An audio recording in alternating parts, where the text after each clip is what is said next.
All right, welcome everyone. This is yours truly, David Morgan from themorganreport.com with Wilson Meloncelli, who runs the Mavericks. And Wilson has been my coach in a lot of ways. I'd say health, business, spirituality, a lot of things. He's well-rounded, and we could talk about that near the end of this conversation that we're going to have. But the reason I brought him on is because when I connected with him, I resonated almost instantly, but he nudged me, pushed me a little bit, and I think that's what a good coach does. And we're talking about, the next step in like the big picture of what I've done in the financial sector, precious metals particularly, and are you going to write another book? And I don't think so. And he brought up the idea of doing a documentary. Well, that was like way out of my comfort zone. And the more I thought about it and what it would take, the more things kind of fell into place. So that's an introduction, Wilson. If you give us just like a 1 or 2 minute briefing on the Mavericks, we can come back to it at the end when I ask for your contact points. But in 2 sentences, what's the Mavericks about? Oh, it's all about performing your best and feeling your best from the starting point, the inside out, rather than the outside in. So that's the real secret for what we do inside the Mavericks. It's an inside job, as a wise man once said to me. Yeah, okay, thank you. All right, well, let's talk about why this documentary exists. And the first thing we want to talk about is it's really not about money. It's more about truth. Silver Sunrise was born from a realization that money is not just an economic tool, it's a belief system. For decades, people have outsourced the responsibility to institutions that they don't understand. And the film asks a simple, uncomfortable question.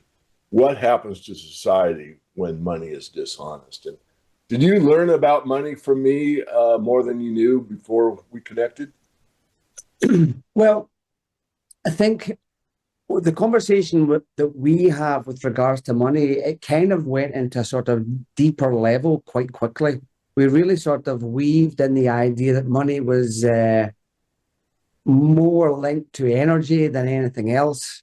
Energy as in there was no sense of separation. And when we were talking, from my perspective, I'm very aware of people's underlying beliefs and definitions and interpretations about money, and how those interpretations have an emotional response inside the body, which we then label with the word like feeling. And that feeling will then have an effect on the nervous system and so forth. And what our conversations did was really reveal how people's beliefs and definitions are more encouraged from the outside than they truly believe or know that they really are. Do you understand what I mean with this? So that's really the thing that I took with our interactions was this underlying wave of meaning that's assigned to money, which from my perspective, has such a cascading effect on the physical body and mind, the vehicle, meaning it is a useful tool to herding the sheep into specific locations, encouraging people to take specific actions because it puts us in that sort of fear-based state, all triggered by the meaning and interpretation we've assigned to money. Does this make sense without weaving or I think so. I mean, the subtitle, Silver Sunrise, and it's, the fear, stress, and control that, money brings most people. And I think it starts at the top or the foundation. And, as I've said for many of my interviews and interactions, books, et cetera, is look, system's built on a lie. You can get something for nothing. And we all know that's a false foundation. So I think the film kind of mirrors that. It mirrors the fact that personal development, when foundations are false, effort alone cannot create lasting success, because if you have a foundation on sand, that building is going to fail at some point. And that's where we're at in the monetary system. It's failing now, and it has been for years. It hasn't failed where no one, will use the US dollar, but that's the trend. So I think they kind of go hand in hand. It sort of mirrors personal development. And, the one thing you said at the beginning, most people caught it, maybe some didn't, is that we look for success outside of ourselves instead of from the inside out, that we're enough already, regardless of how much we have external. That's hard for people that aren't, eating enough and things like that. I'm not insensitive to that. In fact, I'm quite sensitive to that. But nonetheless, the way that the system is structured is not fair. And there are fairer systems that have existed in the past. I'd like to go ahead and move on to talking about money and energy, which you brought up already, but a bridge to the flow state, which is what the Mavericks is really all about. It's money is basically a store of energy or a store of value. It's supposed to be. And value is there when it's a constant, when it's specie money, gold or silver. It can work other ways, but that's what history has shown us. And when money is debased, human effort's diluted because our labor, we're getting cheated out of our labor because the hour that we put in at age 20 is as valuable, or maybe, as valuable, let's say, as an hour that we put in at age 40. But what we're given in return for the value of age 20 doesn't make the same value that it did 20 years later. In other words, the currency you were paid is less value 20 years hence. Whereas if you could store your labor, an hour saved is an hour saved regardless of when you decide to spend it. So this dishonest system creates friction, anxiety, and scarcity thinking. The opposite of flow. When you're in flow, you're basically in the present moment, not really concerned with the past. You don't shut the door on it. You know it's there. Maybe there's some lessons there that you want to reflect on, and you don't want to go too far ahead of the ball. You want to hit it.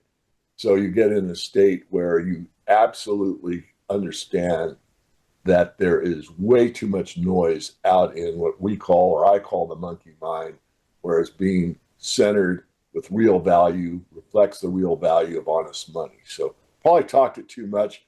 Would you like to interject your thoughts on the flow and energy? No, I interject. I just want to compliment what you're saying. I'm going to bring it right back to the beginning about money and energy and look at it from maybe a slightly different perspective. So there's a whole mechanism. We're speaking about how money has such an emotional connection for everybody. So there's a mechanism underlying everything in your physical body and mind. The mechanism always starts with your belief, definition, or interpretation about something. So let's say your belief interpretation about money. That belief and interpretation gives you an emotional response to it. That emotional response, that chemistry inside the body, I label that chemistry. I feel happy, I feel scared, I feel vulnerable, I feel safe. Let's say the belief about money gives an emotional response. I feel anxious, I feel scared, I feel unsafe. So what that definition of the neurochemistry in the body on the belief that you've assigned to money creates an energy in your body. That energy, that feeling, changes the rhythm of the heart. The rhythm of the heart then changes your heart rate variability. Heart rate variability is a measurement of how healthy and vibrant, how flexible your nervous system is. But let's say we've assigned a negative, lower definition on money, and it's a fear-based response.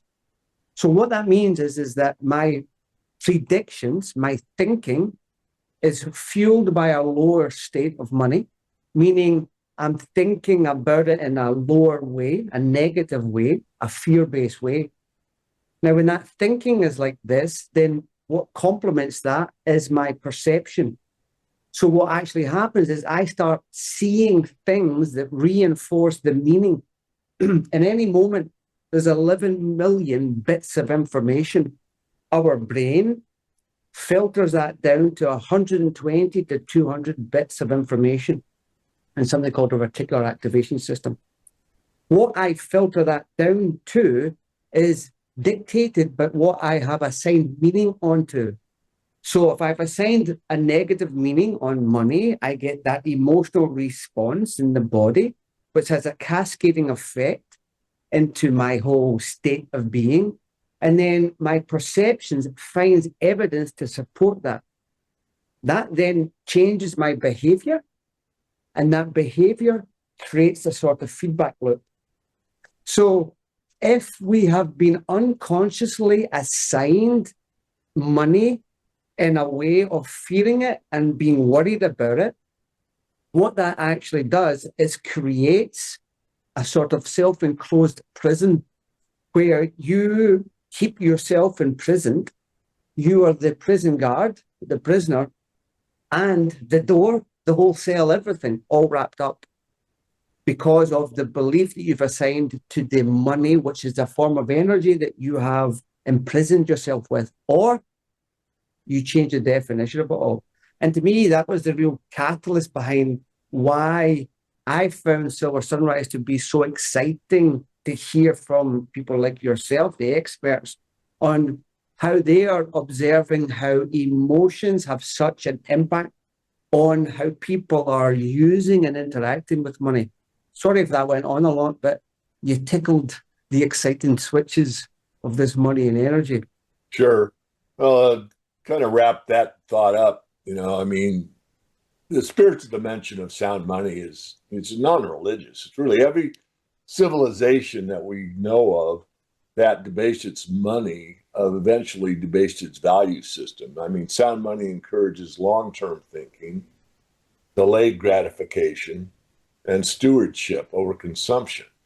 And fiat money rewards leverage over labor, speculation over creation, and dependency over sovereignty. And that's exactly what we've seen more and more worldwide. So the spiritual question isn't what do you believe? The spiritual question is do your actions align with reality? And I'd say that's part of the core message of the film. Would you like to comment on that? Yeah, I mean, I think what's coming out from what you're saying here is this: what we're trying to sort of help people with the whole idea of wakening up, that silver sunrise, is acknowledging that the real strength and power for each individual is not found outside of them, it's found inside of them. And what I'm hearing from you and from the documentary is that, like we said at the beginning of the call, it's an inside job. And really, through the documentary, if you're watching it and hearing it correctly, it should be always pointing the finger back inwards. I mean, I love that idea of pointing outwards, but there's always three fingers pointing back in for us to take this sense of ownership. And when you take action from the inside, intrinsic motivation, you will find effortless alignment in what you're doing. If you take it from the extrinsic, fear, anxiety, I have to, I should do, I must do, this will always result in a fear of lacking everything. I've not got enough, I can't do this. But when you acknowledge and connect inside, take action from fulfillment, from being already complete and full, everything flows differently. Well said. Yeah, I think the core message that you've already talked about, to emphasize a little bit more, the heart of the film is that the system didn't fail people. People stopped paying attention. There were a few when Nixon took the U.S. off the gold standard or the dollar standard backed by gold. Very few raised a red flag. Jim Blanchard III was one of them, the founder of the New Orleans Gold Show. And he just basically went to Washington, D.C. and got out, and he was in a wheelchair. It's a long story, but a back injury as a teenager. But he got basically up in D.C. and said, this is the beginning of the end. You've broken a contract with the world of what a dollar is. And but most people just ignored it. They ignored it when the silver coinage was changed from 90% silver. Don't want to belabor it, just want to set the scene. But personal responsibility, I think this is the core message coming out or leaking out maybe. I don't want to speak for Cliff High ever, but I know him and I greatly admire so many things. But he talks about leaking out of, I think, the subconscious. But you see more and more about the self-responsibility. You see it primarily in sports, especially American football, which is becoming more and more popular worldwide. And all these coaches talk about accountability, that I'm accountable for my actions on the field and off the field. And I'm accountable to my teammates. And all this comes down to, it's a team effort, it's a collaboration, but I'm responsible for doing my job for the whole team to do better. And I'm just making that analogy because, again, I think that's one of the core messages. Understanding what money actually is, taking custody mentally and physically of your own values. Are you going to be bribed by the thought of money? I mean, some people will, some people won't. Refusing to delegate, I think, some of your responsibility. Everyone's like, do it for me. Cook my meals for me, do my training for me, do, my thinking for me. I'll use AI, all these things, and it's your responsibility. I think that's an important core value that is coming back. I see it coming back. So freedom isn't granted. Freedom isn't free. Uh, Well-known catchphrase, but it's very powerful if you really understand it at a deep level. So it's assumed and defined quietly, constantly, that responsibility matters. What say you? So, well, I want to just quickly sort of bounce back and come forwards again with what you were saying. But the beautiful example you were saying about a football game, I think a lot of people, we have this inbuilt belief that everything that we need is outside of us. I have to look outside for it. And let's say this results in perception, what we are perceiving in a reality. But what if we are being suggested what to pay attention to? What if this is what I'm asking you to look at, but really everything is somewhere else? When we rely on looking outside of us for the answers, we're trapped. We're always going to be led. And the trap is that we are so ingrained that we believe that what we are perceiving, because we feel a connection towards it, must be the truth. But what the documentary is suggesting and what we're speaking about here is that to truly perceive correctly, to truly perceive the reality that's true for you, you can only do it from working from the inside out. Remember, the physical body and mind, I'll say, and the driver, physical body and mind, vehicle, and the driver being your true self, the vehicle, the conditioned self, has been taught that everything is outside of us. I need this, I need that. The driver is connected to everything. It is already free. The vehicle thinks, I need that to be free. I need more money to be free. I need to feel this way to be truly free. But the true self is always free. So if anything is suggesting to get you to reach outside of you for the answers, I would be attentive. The documentary, for me, brings it all back towards consciousness, towards the true source of everything, where freedom sits. And from that freedom, you can truly perceive the reality that's more reflective of who you are, not the reality that has been orchestrated for you to believe is true. And the underlying thing of this, one last thing just to add on to it, emotion is such a powerful anchor. If we have this underlying belief that what is outside of us is true, and if we don't listen to what is outside of us, something bad will happen, sympathetic response to the nervous system. Your whole vehicle, your whole conditioned self locks on to that perception as a means of safety, and you create the self-imposed loop in there. So again, my hands are pointed outwards. Freedom is the other way, everybody.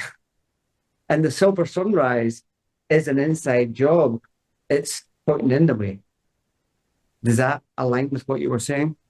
Yeah, I'm going to go ahead and close this out, and then I want to ask how people get to learn more about you and your work. But I just want to reflect on this. Look, I think it comes down to this. If your money reflects your values and your values shape your life, then what does the current monetary system say about who you are becoming? I think that's a really important question to ask everyone. Having closed there, Wilson, tell us how people get to know you, find you, perhaps align with one of your opportunities. You have different levels of training, I'll call it. So tell us.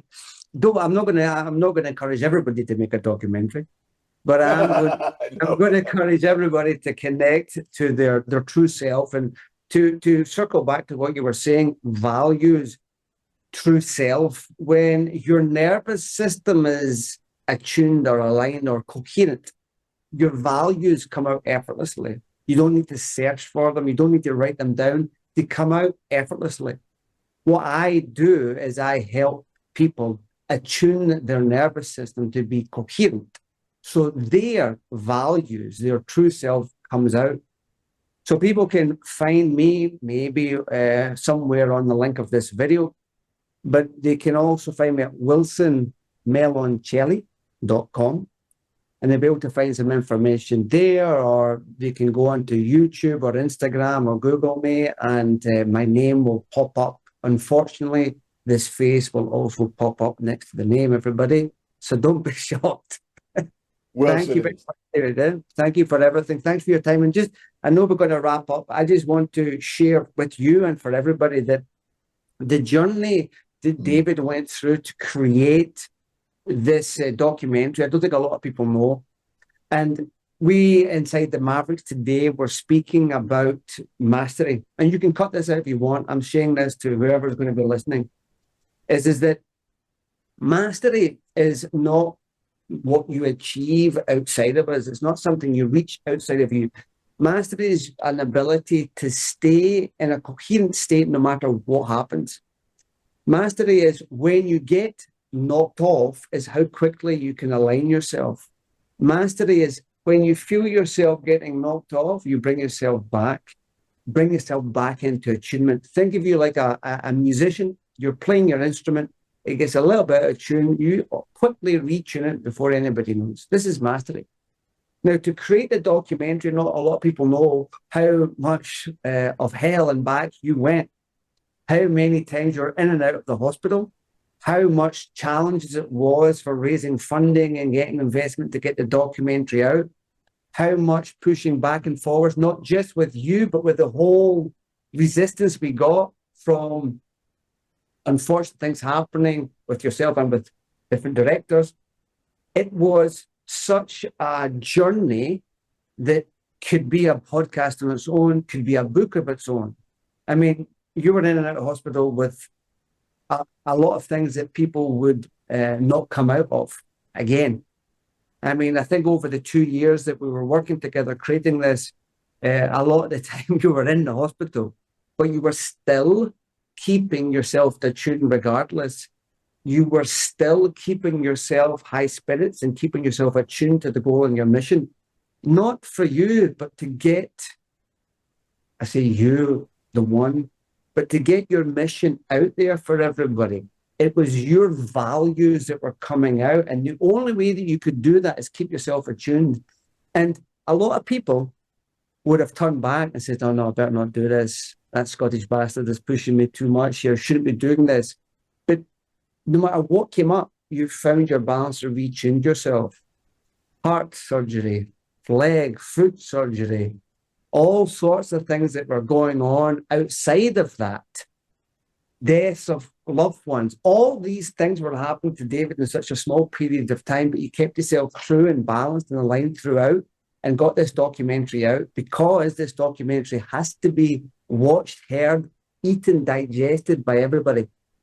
So that's all I wanted to say at the end here. And I just wanted to underline, if I could, how much of a battle David went through to get it, but yet that battle revealed that he's a true master of self to be able to get it out. And he did it for all of you. Well, that's very touching, and I appreciate it. Yeah, I probably wouldn't have gone that deep myself, but I appreciate that you did. Well, Wilson, we'll be friends for life.